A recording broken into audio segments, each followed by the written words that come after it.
Welcome back to the show. This week we are joined by Elvira Bekyrova. She is a data leader from Berlin and super passionate about today's topic. We will be discussing the emergence of analytics engineering. How did the role come about? What were the key factors in its growth? Where did the role start to gain traction? We'll be talking about the grey areas that it's created amongst data analysts, analytics engineering, data engineering, and of course, talking about the talent shortage that this could create. Great episode, great fun. Enjoy.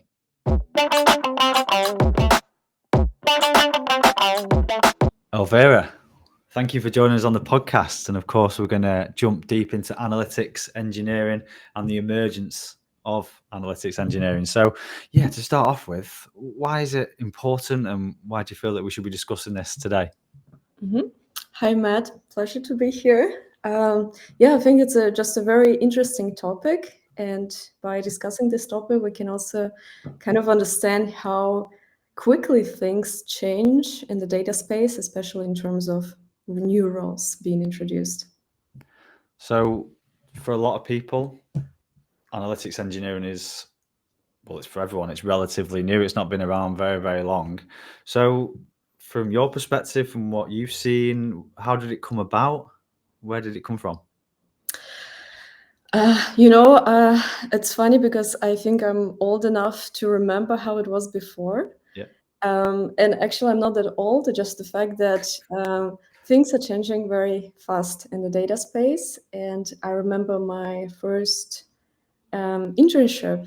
This is how I ended up like in the data space. I did an internship in 2017 in Delivery Hero as a data analyst.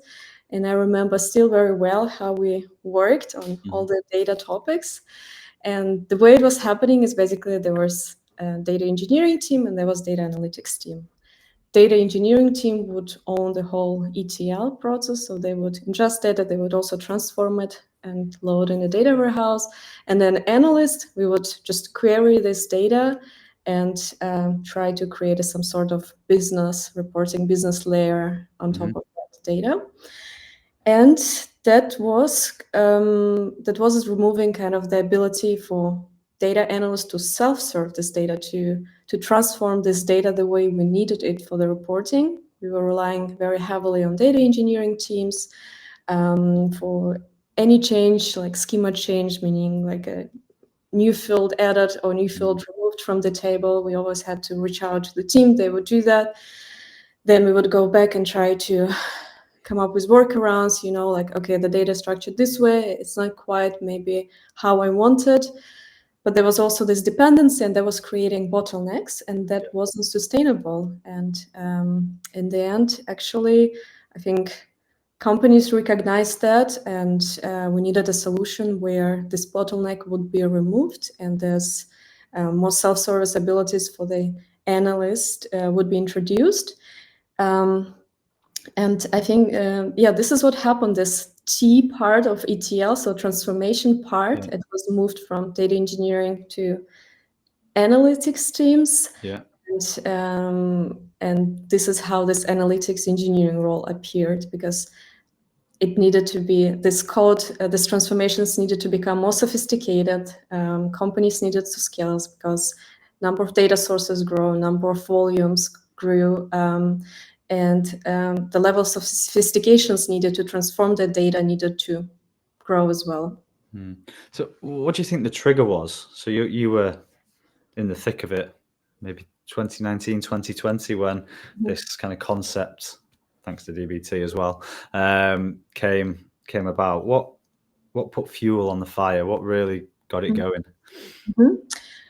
Good question. I think it was maybe a couple of things. First, I think the cloud data warehouses were emerging, like BigQuery, Snowflake.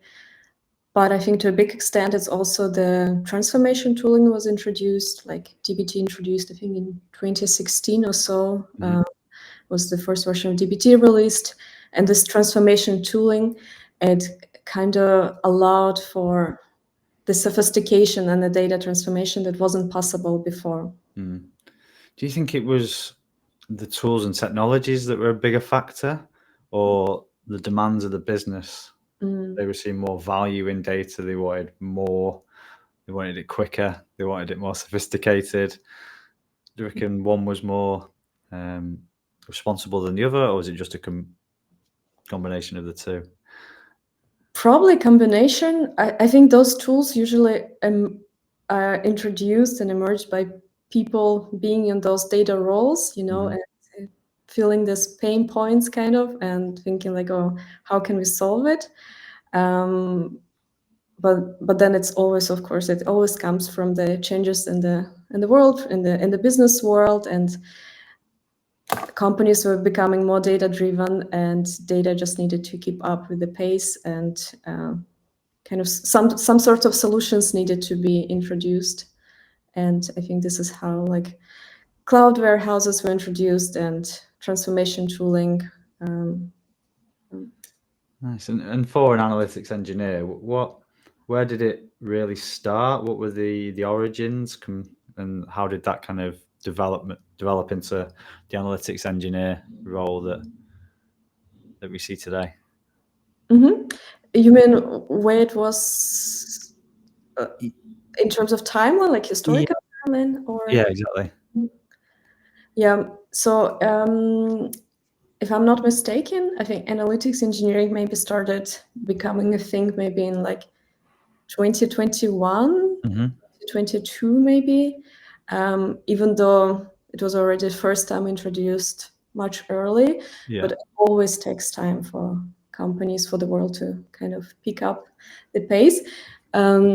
If you don't mind, actually, I would like to show you in Google Trends how it looked. Just let me share my screen quickly. I actually like to reach out to Google Trends when I want to look at something on a historical scale and just understand when something was happening. So I just typed analytics engineer, and let's change to worldwide, and let's look at the timeline starting 2004. Yeah. I love using Google Trends actually. And this is what we can see. So how do we read this data actually? The scale here, the y-axis is 100 means it's not just 100 Google searches. Yeah.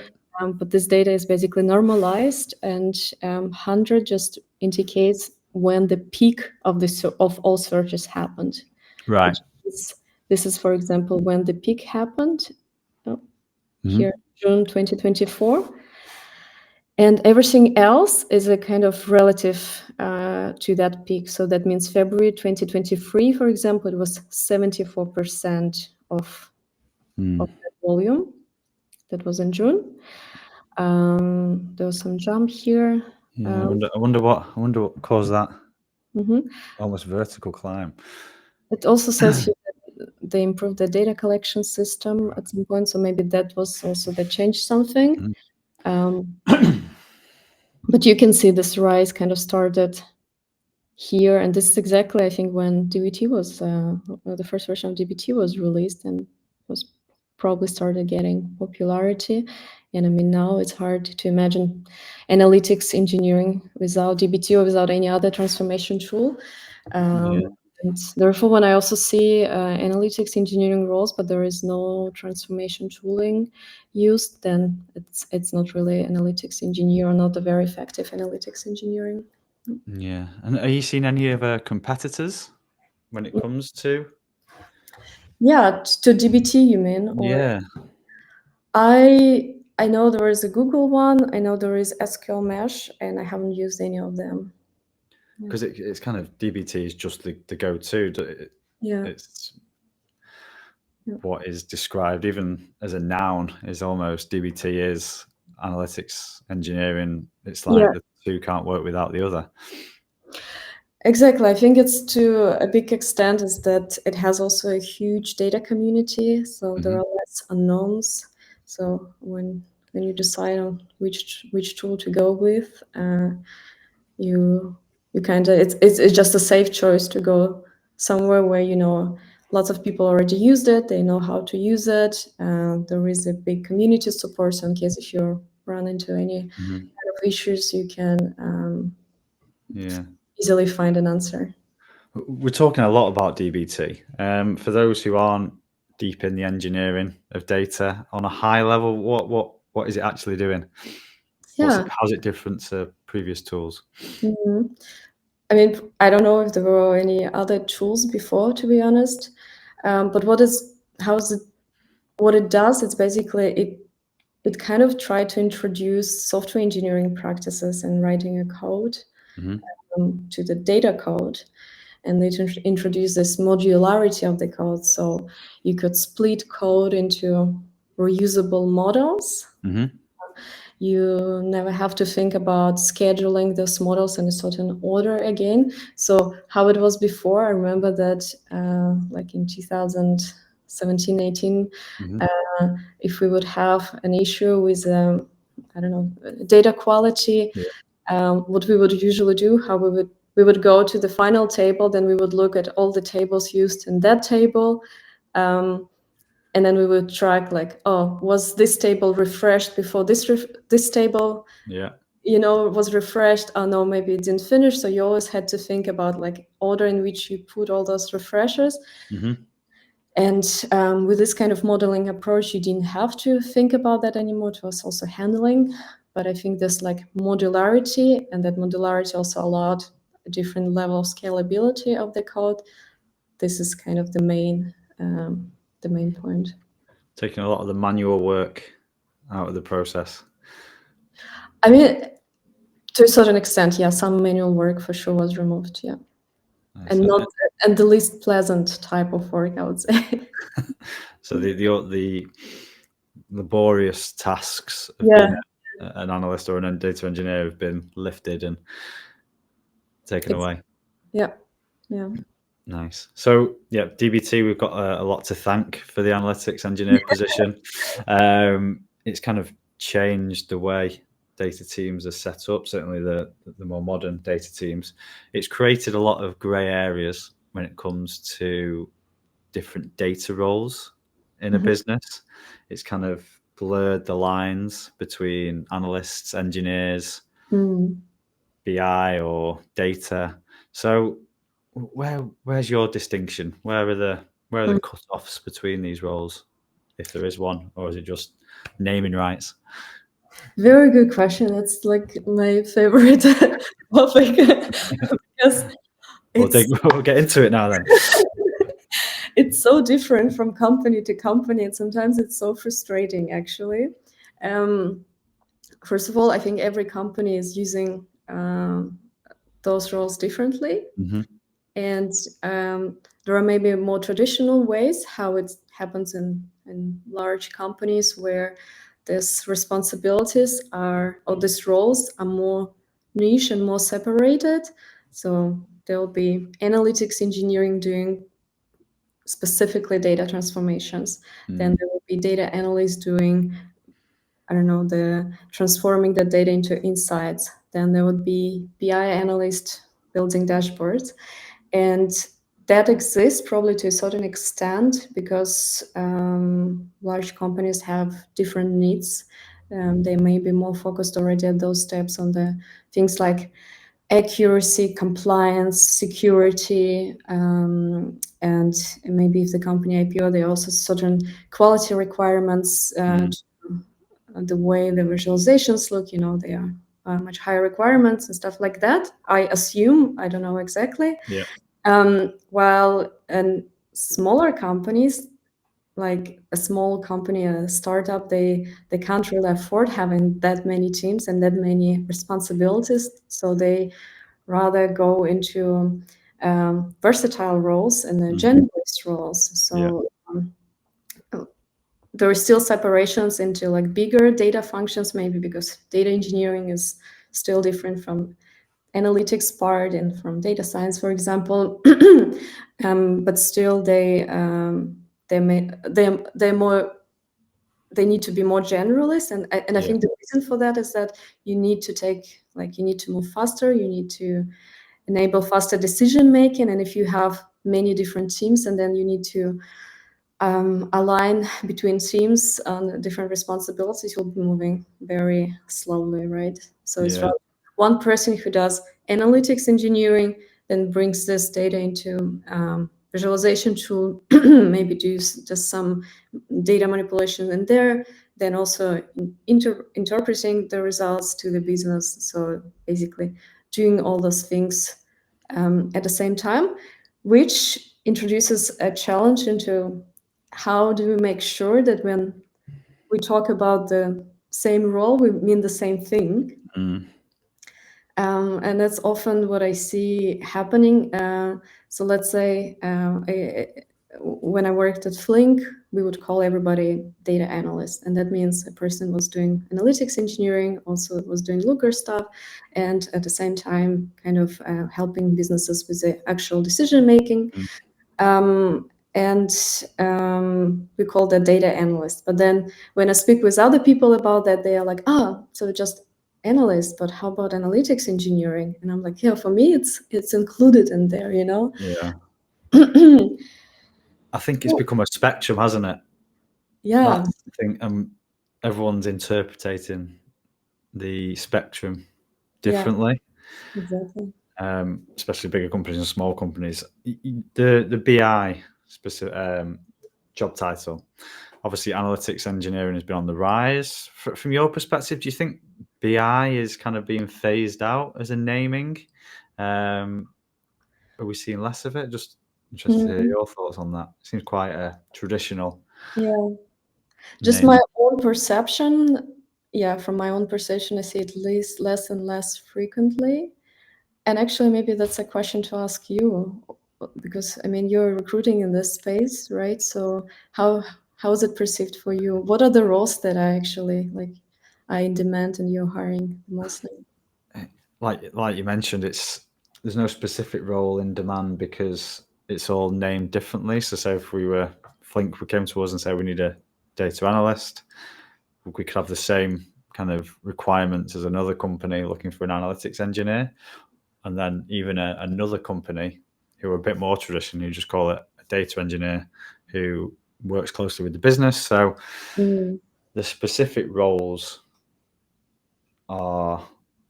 there's no specific role that companies are looking for, but I think with the rise of analytics engineering, in reality, that's what most companies are looking for. If there was one specific job title in line with the responsibilities, I think the bridge to the business is what every company is looking for. Yeah. They want data engineers who can understand the business and be closer to what the data is actually being used for. Hence the bridge for analytics engineer. And they also want data analysts who are autonomous and can take ownership of the end to end. Not all the time, of course, in bigger companies, but I think with the smaller companies having generalists, I think this generalist is what's becoming more popular, more in demand. From our perspective, because there's tools that allow it as well. So if you are in a smaller startup, there's enough tools there for one person to run a data function. So that role is quite in demand, a data lead, if you like. But does that set someone up for success in a bigger company when they're just going to be doing one thing, being a data engineer focused on a specific part of the business? So it is a grey area. It's quite messy at the moment. I don't know if that's something that you agree with and how that looks. Yeah, exactly, I think. And I think probably from your experience also, when you hire for a specific role, you still need to clarify very clearly, right, what you mean by this role. What are the exact requirements you have? Yeah, I mean, probably what's interesting is most people don't necessarily know what they want exactly, because it is a spectrum. So it's not like I want an analytics engineer, 20 to 30% on the engineering, and 70% is going to be embedded in a team. So you need to really know the business. It's not strict. It can shift, and I think individuals can adapt as well. We're seeing more need for domain and business acumen, value in data, because I mean, data on its own is nothing. I mean, I increased sales by 20%, means nothing on its own. Yeah. But if you take that into context and specific business use, then that's when the magic starts happening. And I think that's what is being expected of the data teams. Could it be because money's not cheap anymore and running a data function is not cheap? Yeah, no. It's not a cheap practice. So have to be generating value, and to generate value usually being leaner. Exactly. And I think that's very often that's something that we forget as data professionals, that the purpose of the data is to actually help businesses to be better, to take better decisions.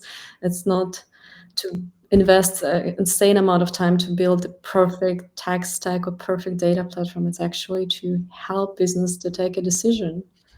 Yeah, I think communication's on the rise as well when it comes for being in demand. Yeah.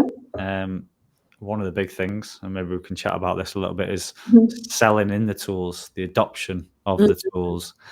How have you seen that evolve? Certainly, I mean, 2021, money was cheap. Make as many dashboards as you want, hire as many data scientists and as you want.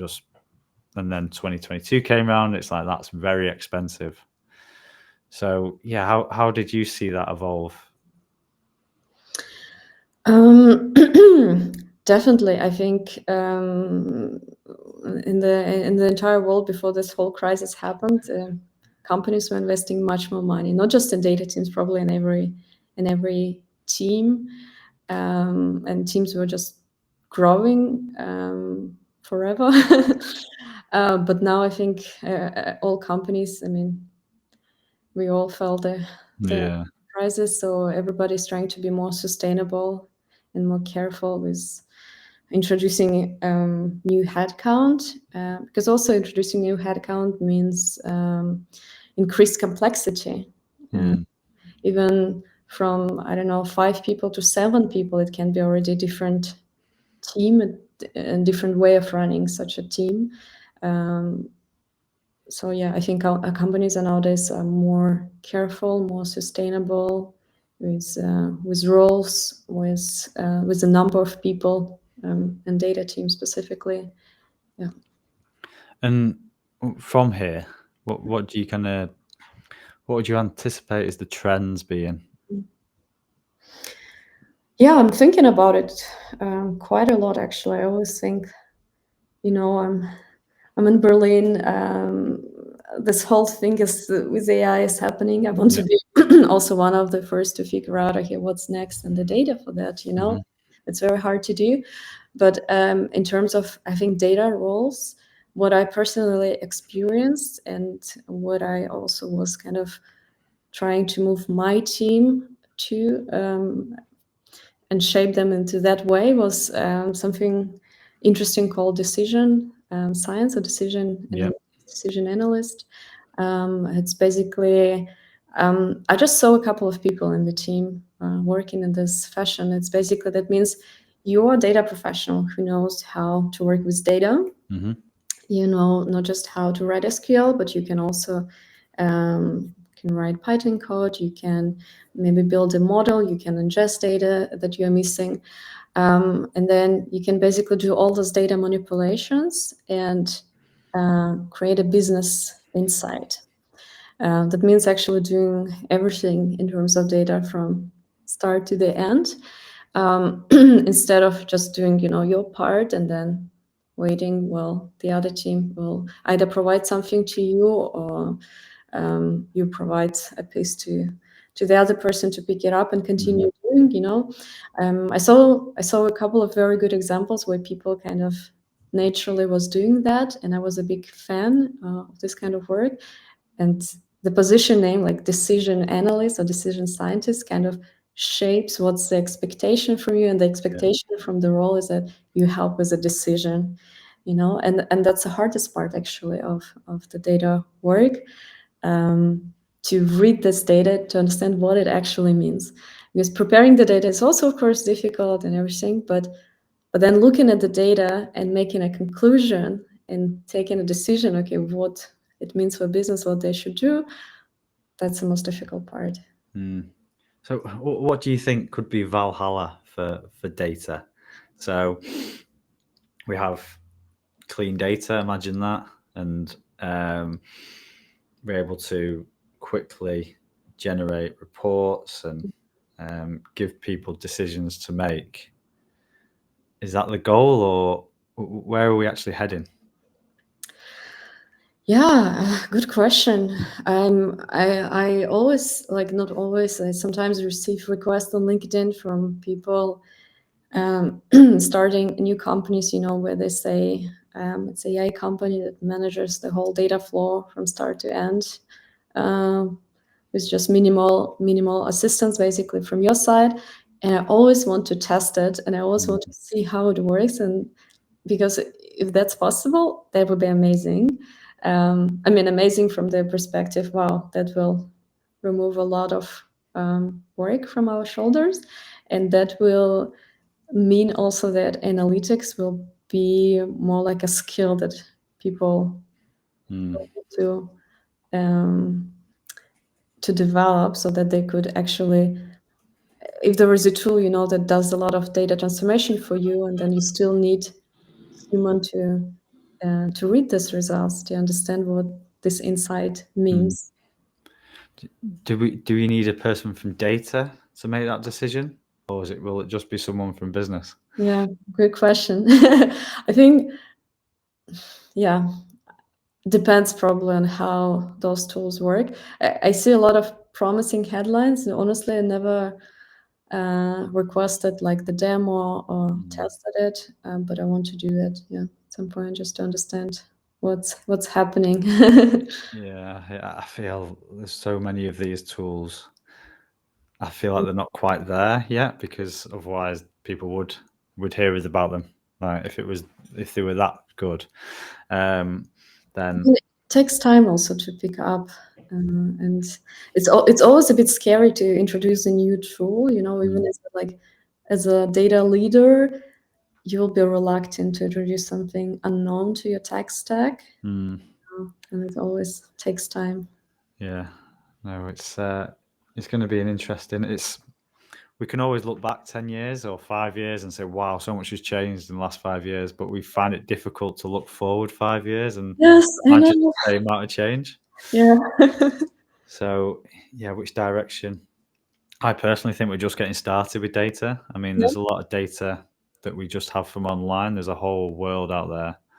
I think when we start introducing more data from sensors and the outside world, it's going to be even more complex. So me personally, I think it's only going to it's having a little bit of a plateau at the minute, Yeah. but I feel like it's going to kick on. Maybe not in the next year or so, but I think after that, when we actually find out what to do with it. Your thoughts? I hope so. I mean, would be good for me and my colleagues. Do you think there is actually a shortage of data professionals now? Is there a shortage? I think there's a shortage of strong talent. I think I mean, that's the same in any industry. I think it was probably diluted a little bit too much in 21.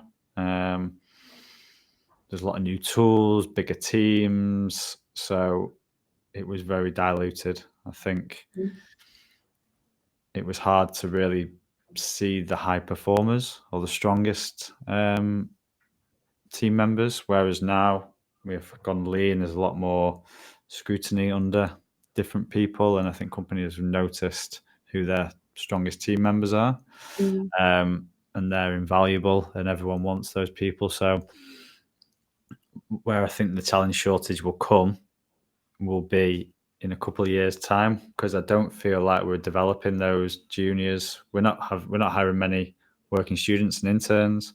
Juniors aren't being taken on board. It's So unfortunate. so I think I don't think we've got too much of a talent shortage right now, but give it a couple of years, there's going to be that gap between the seniors and the next generation. There needs to be starting thinking about, I mean, everyone's in survival mode, so it's quite survive, look after what we've got now. We need seniors, return on investment, come in, get the job done. Unfortunately, with the teams getting smaller, there's a lot of talent around, but it's kind of leaving a gap behind, which I think will be difficult to fill in the future. So, of course, there's a shortage of great people, there always is, but in general, I think it's going to be further down the line where that big talent shortage will come. Interesting. Yeah. Yourself, do you think there's in some hiring process you've been through, or when you're looking for new team members, have you seen there's been a shortage in the past 12, 18 months? Honestly, probably same answer as you. It's hard to find a great talent, especially when you want, like I said, a generalist, a person who either wants to do everything or who wants to learn everything. Yeah, and person who also has very good communication skills, because in the end, it's not a typical, maybe not a typical tech role where you just don't communicate with people. Actually, it's a mix of technical role, but also you still have to communicate a lot with your business stakeholders to understand the what you are working on, why the business needs it, and that combination of tech skills, but at the same time being kind of understanding of business, having some sort of communication skills. It's quite hard to find. Yeah, the perfect, amazing data insights that are in a box on the side not being used doesn't mean anything. So I think that link is what everyone's craving. Yeah, it's unfortunate though that people are hiring less of junior people. I also remember, I think it was a post from you, right, on LinkedIn about that. And I don't know. I like hiring junior people. They are so eager to learn, so motivated, and I just love it. I love people who are very motivated. Yeah, I think those who have that mindset and sell that into the CFO, for example, that hey, we need something fresh, some new energy. I mean, the energy that juniors bring is something else. Yeah. So that's what I think needs to be sold into the business, that we need to step away from seniors every hire and maybe start looking at juniors. Yes, I support that. So fingers crossed. Let's hope that happens in the near future. But it has to be a leader such as yourself who has the willingness to nurture and spend time with those juniors. But fingers crossed. Awesome. Well, yeah. What an episode we've had there, Elvira. Time's absolutely flown. Thank you very much for joining us. Yeah, my pleasure. Yeah, and so what have you got coming up? Where can people keep in touch? Follow what you've been doing? Sorry, can you say it again? What you're excited about coming up next year, or where can listeners connect with you and keep in touch? Yeah, what I'm excited about next year, I think I don't have any specific events that I'm joining. I think I'll decide probably spontaneously. Also, we have such a rich kind of Berlin scene and so many events happening here that I'm quite active in the data community here, and I'm going to occasionally to different meetups. So nothing specific, just wherever comes up. And if anybody wants to get in touch with me, I have LinkedIn, so just find me there. Follow for follow. There we go. There we go. Grow the network. You help me, I help you. Awesome. Well, thank you once again, Elvira. Thank you to the listeners. Ciao for now. Ciao, ciao.